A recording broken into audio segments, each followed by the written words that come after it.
Well, there's been quite a significant change to livability in the last 12 months. What we've seen is over a third of the cities have seen a change in their score, and that's almost unheard of in the history of the survey. The top and bottom cities remain very static, but in between there's been a lot of movement. We've seen, there's been attacks in France, there's been obviously unfolding events in the Middle East, and so as a result we're seeing a global decline in stability scores, and that's pushing a lot of cities downwards. It's also happening in North America. There's been obviously some protests there as well. So there have been significant changes, and what we're seeing is a less stable global picture.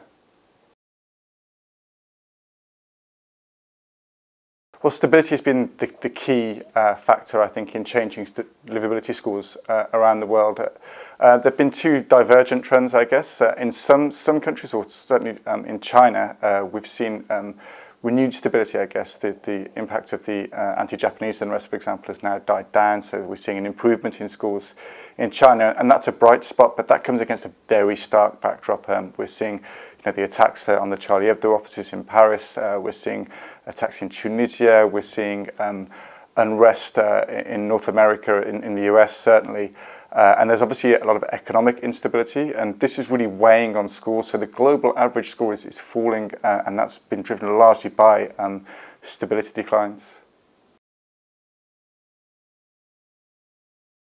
That's a very difficult question to answer because generally speaking, what happens with cities, they become more livable by making infrastructure gains, and those infrastructure gains then feed into other factors. So, if there's less congestion or better public transport or better utilities, then other areas of the city improve. They attract more international artists, let's say, and people play there, and that makes them more livable in cultural terms as well.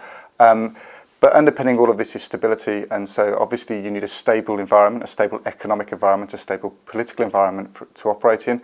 And what we're seeing is that actually this has been negatively impacted. So I think in many cases the first port of call means to stop these, stop unrest, or to stop there from being attacks and things like that, and then you can build up back into the infrastructure.